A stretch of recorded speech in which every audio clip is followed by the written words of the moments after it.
आज हम बात करेंगे बाल विकास के बारे में। 17वीं सदी से पहले बालक के विकास को लेकर विश्व में किसी भी प्रकार का कोई विचारधारा नहीं थी। पहली बार 1628 ईस्वी में यूरोप के विद्वान कोमेनियस ने बाल शिक्षा को लेकर स्कूल ऑफ इन्फेंसी की स्थापना, शिशु पाठशाला की स्थापना की। पहली बार 1628 ईस्वी में किसने की स्कूल ऑफ इन्फेंसी की स्थापना? कोमेनियस ने। लगभग 29 वर्षों के प्रयास के बाद 1657 ईस्वी में इनके द्वारा 2 चित्रमयी पुस्तकों की रचना की गई, जिनमें वर्णमाला को समझाने के लिए प्रत्येक वर्ण के साथ किसी चित्र का उपयोग किया गया है। ये परंपरा आज तक विद्यमान है। इनके द्वारा वर्णमाला चलाई गई। 18वीं सदी में जर्मनी के विद्वान पेस्टालोजी ने 1774 ईस्वी के समय अपने खुद के पुत्र, 3.5 वर्षीय पुत्र था, उसके ऊपर उन्होंने बेबी ब्रायोग्राफी नाम का एक लेख प्रकाशित किया। पहला काम किसने किया? कोमेनियस ने 17वीं सदी में।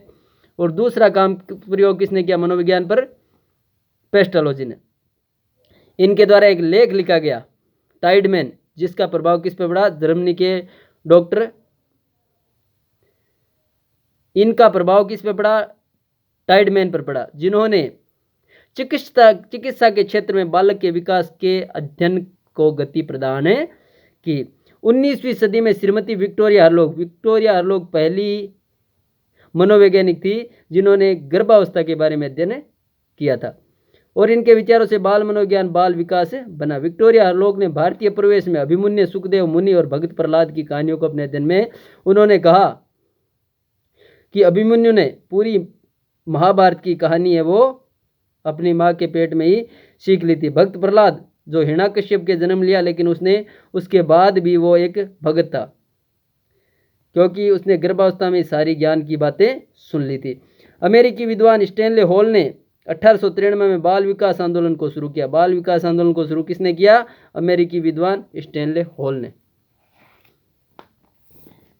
बाल अध्ययन सोसाइटी का गठन किसने किया?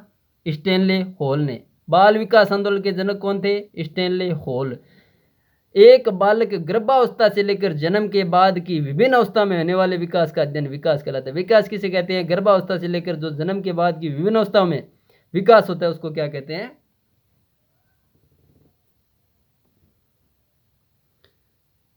होने वाले विकास के अध्ययन को क्या कहते हैं?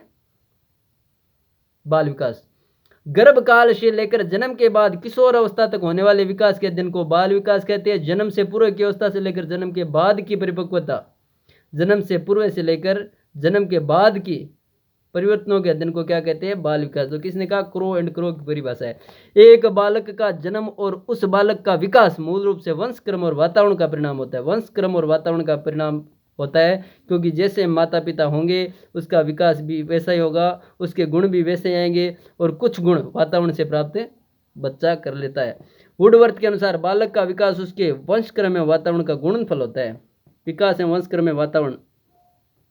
पहला आता है वंशक्रम। माता पिता के माध्यम से संतानों में उनकी पूर्वजों के जो गुण आते हैं वह वंशक्रम कहलाता है। वंशक्रम किसे कहते हैं? माता पिता के माध्यम से जो अपने माता पिता के जो भी संतानों में गुण आते हैं वो वंशक्रम कहलाते हैं। वुडवर्थ के अनुसार एक बालक में जन्म के 9 माह पूर्व गर्भधारण के समय जो गुण मौजूद होते हैं उसे वंशक्रम कहते हैं। अब वंशक्रम के अनुसार जीवन की शुरुआत कैसे होती है? अब देखो, माता में 46 गुणसूत्र होते हैं और पिता में भी 46 गुणसूत्र होते हैं। इन दोनों को क्या कहते हैं? जनन कोष। माता के 46 गुणसूत्रों को क्या कहते हैं? मातृकोष, और पिता के गुणसूत्रों को पितृकोष कहते हैं। ठीक है। 23 गुणसूत्र होते हैं और इधर भी 23 गुणसूत्र होते हैं। ये दोनों क्या होती है? अर्धकोशिकाएं। अब 23 और 23 मिलके 46 गुणसूत्र होते हैं जो एक पूर्ण कोशिका बनाते हैं, जिसको जाइकोड कहते हैं।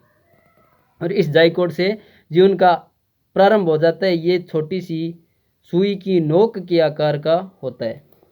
सर्वप्रथम गर्भधारण के समय माता पिता और से 23 गुणसूत्रों वाली संरचना, जिसे जनन कोष कहते हैं, संयोग करती है, और माता पिता की ओर से आने वाले अर्धकोशिका मातृकोष और पिता की ओर से आने वाले अर्धकोशिका पितृकोष कहते हैं, जो संयुक्त कोष का निर्माण करती है। ये संयुक्त कोष क्या कहलाता है? जाइगोट नामक कोशिका से मानव जीवन की शुरुआत होती है। अब शरीर में लिंग का निर्धारण कैसे होता है? माता के 23 गुणसूत्र और पिता के 23 गुणसूत्र, इनमें से 22 गुणसूत्र जो 44 गुणसूत्र होते हैं वो क्या करते हैं? शरीर का निर्माण करते हैं। पिता के 22 गुणसूत्र और माता के 22 गुणसूत्र मिलकर क्या करते हैं?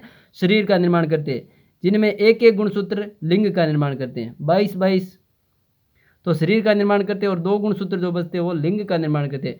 गर्भ धारण के समय प्राप्त होने वाले 46 गुणसूत्रों में से 44 गुणसूत्र मिलकर हमारे शरीर का निर्माण करते हैं। इन्हें काय गुणसूत्र किसे कहते हैं? 22 जो गुणसूत्र माता पिता से प्राप्त होते हैं उन्हें क्या कहते हैं? काय गुणसूत्र, जो माता पिता से 22 की संख्या में प्राप्त होते हैं।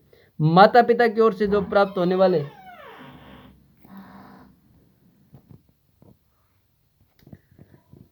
अब आता है लिंग का निर्धारण। माता और पिता, माता में अक्ष गुणसूत्र होता है और पिता में अक्ष वाई गुणसूत्र होता है। एक अक्ष लंबा होता है और वाई बौना होता है जो पिता में पाए जाते हैं।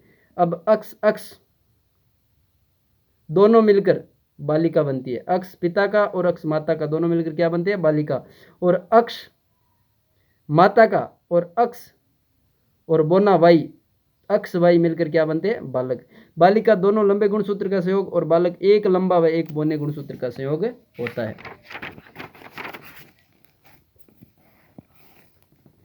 माता में पाए जाने वाले दोनों लिंग गुणसूत्र अक्ष होते हैं जिनका आकार लंबा होता है, जबकि पिता में पाए जाने वाले लिंग गुणसूत्र सूत्रों में अक्ष एक लंबा गुणसूत्र, दूसरा वाई बौना गुणसूत्र पाए जाते हैं। गर्भ धारण के समय यदि माता व पिता दोनों के अक्ष यानी लंबे गुणसूत्रों का संयोग होता है तो बालिका के रूप में जन्म होगा।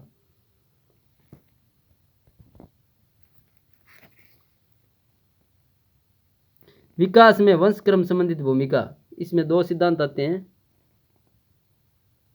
जो हम कल पढ़ेंगे।